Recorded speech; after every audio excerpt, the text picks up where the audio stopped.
पुण्य सलीला पराम्बा भगवती माँ नर्मदा जी की इस पवित्र नगरी, जिसको यहाँ संस्कार धानी के रूप में भी कहते हैं, जबलपुर के, जिसे भृगु क्षेत्र भी कहा गया है,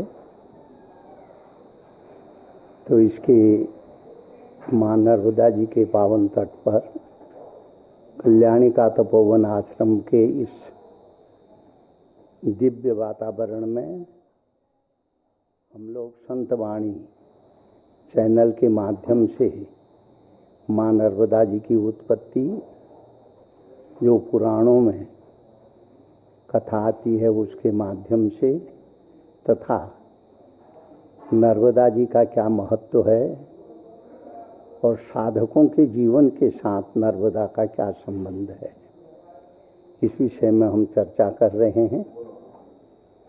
स्कंद पुराण के 10,000 श्लोकों में रेवाखंड के विषय में लिखा गया है। 10,000 श्लोक स्कंद पुराण के अंदर ये रेवाखंड के अंतर्गत आते हैं। माँ पराम्बा भगवती नर्मदा जी को आदि गंगा के रूप में माना गया है और ये महापुरुषों की तपस्थली भी है और साधना के उद्देश्य से माँ नर्मदा जी के तट पर महापुरुष आते हैं, माँ नर्मदा जी की परिक्रमा करते हैं और माँ नर्मदा के अनुग्रह से जिस भावनाओं को लेकर के वह माँ नर्मदा जी के तट पर भ्रमण करते हैं, परिक्रमा करते हैं नर्मदा जी की, उनकी वह सब भावनाएं पूरी होती हैं। नर्मदा जी के उद्गम के विषय में स्कंद पुराण के अंदर ये कथा आती है। जब देवता और असुरों ने मिलित अभ्यास वातावरण में सागर का मंथन किया, सागर से 14 रत्न निकले। यह कथा बड़ी प्रसिद्ध है, इसको दोहराने की आवश्यकता नहीं है। तो सबसे पहले जहर निकला, कालकूट। उस जहर की ज्वाला से देवता और असुर व्याकुल हो गए, मूर्छित होने लगे। तो आपस में सबने विचार किया कि जब तक इस जहर को, इस कालकूट को शांत नहीं किया जाएगा, एक तो समुद्र मंथन का प्रयास हमारा व्यर्थ जाएगा, दूसरा देवता और असुरों की भी प्राण संकट में पड़ जाएंगे। सबने आपस में विचार किया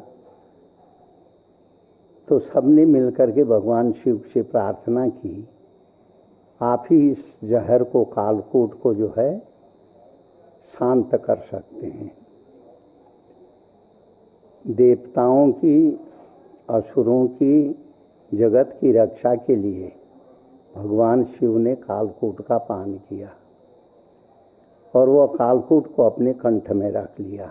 तब से भगवान शिव का नाम नीलकंठ हो गया। उस जहर की वेदना से भगवान शिव भ्रमण करने लगे। तो जिस समय ये विंध्याचल पर्वत के ऊपर से, जिसका एक दूसरा नाम मैकल पर्वत भी है, उसके ऊपर से जब जा रहे थे, अचानक भगवान शिव के कंठ में जो जलन थी, जो जहर की दाहकता थी, वो अपने आप समाप्त हो गई। अगर व्यक्ति किसी कार्य से या किसी बीमारी से पीड़ित हो और जिस स्थान पर जाने से, जिस वस्तु का सेवन करने से उनका वो वेदना समाप्त हो जाती है, तो उसका मन प्रसन्न होता है।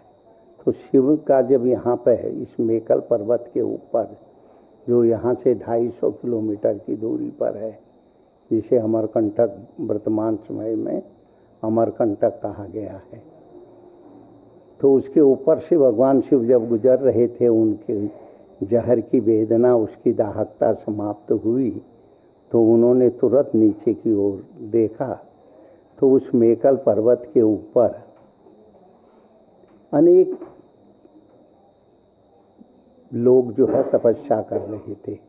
असुर भी तप कर रहे थे, मनुष्य भी तप कर रहे थे, देवता भी तप कर रहे थे, यक्ष और गंधर्व सभी प्राणी अपने अपने स्वभाव के प्रतिकूल जो है तपस्या कर रहे थे। तो भगवान शिव को बड़ा आश्चर्य हुआ, क्योंकि असुरों की वृत्ति होती है हिंसात्मक, वह हिंसा छोड़ करके जो है तपस्या में लगे थे। देवताओं की प्रवृत्ति होती है भोगवादी, वह अपने भोगों को छोड़ करके, ऐश्वर्य को छोड़ करके वह भगवान शिव की आराधना कर रहे थे पर्वत के ऊपर। इसी तरह से यक्ष गंधर्व किन्नर अपने अपने स्वभावों को छोड़ करके भगवान इस मेकल पर्वत के ऊपर तपस्या में रहते थे। जब मनुष्यों को देखा वो संसार के प्रति परम आसक्ति रख करके अपने जीवन को जीते हैं, तो वह भी उसका मोह छोड़ करके भगवान इस मेकल पर्वत के ऊपर विंध्याचल की जो एक शाखा है उसके ऊपर बैठ करके तप करते हुए देखा। भगवान शिव वहाँ से उतरे। एक जो है बांस की झाड़ी थी, उसी झाड़ी के अंदर भगवान शिव जो है समाधि में बैठ गए। स्कंद पुराण के अनुसार 5000 वर्ष पर्यंत, वह पौराणिक काल की गणना क्या होती है हम ये नहीं कह सकते हैं, पर जो स्कंद पुराण में लिखा है 5000 वर्ष तक भगवान शिव की समाधि लगी रही। तो उसी समय उनके कंठ से पसीना निकला, और जब पसीना निकला तो वही नर्मदा के रूप में प्रकट हुई, एक दिव्य कन्या के रूप में। वह श्वेत जो है कन्या बन गई और वह वहाँ पे है माँ नर्मदा जी की, यानी भगवान शिव की ओर मुँह करके उनकी आराधना करने लगी। जब भगवान शिव ने समाधि तोड़ी तो सबसे पहले उस कन्या को देखा, तो शिव ने अपनी अंतर्दृष्टि से जब देखा यह कन्या कोई दूसरी नहीं है, मेरे कंठ से निकला हुआ पसीना है और ये इस रूप में जो है प्रकट हुआ है। तो शिव बड़े प्रसन्न हुए, उनको वरदान दिया और कहने लगे तुम एक नदी बन करके यहाँ से पश्चिम दिशा की ओर प्रस्थान करो और तुम्हारे तट पर मैं स्वतः निवास करूँगा।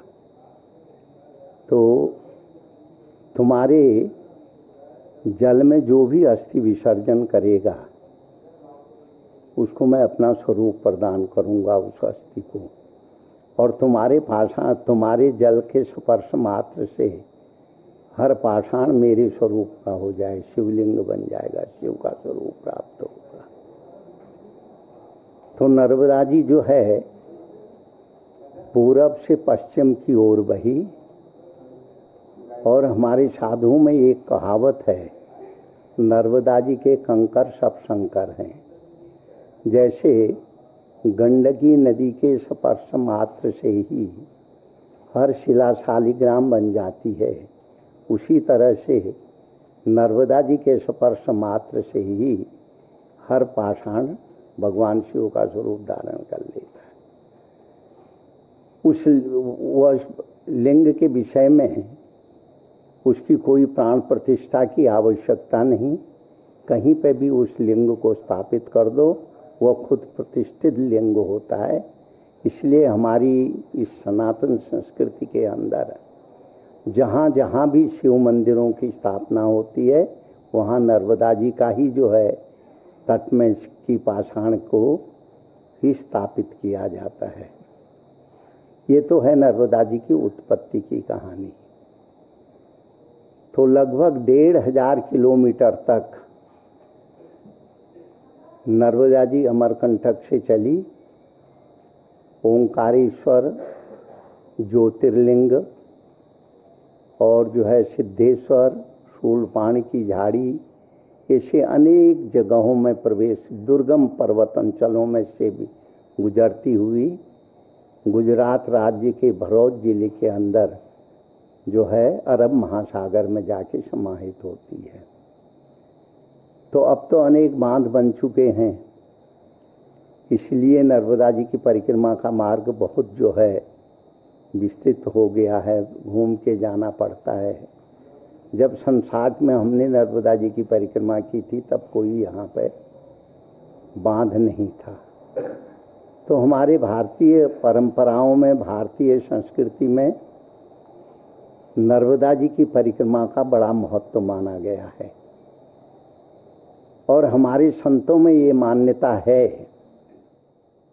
जब साधु दीक्षा लेता है वह नर्मदा जी के पावन तट में आकर के परिक्रमा करे, उसके अंतर के संपूर्ण विकार समाप्त हो जाते हैं और माँ नर्मदा जी का अनुग्रह उसे प्राप्त होता है और माँ नर्मदा जी के अनुग्रह से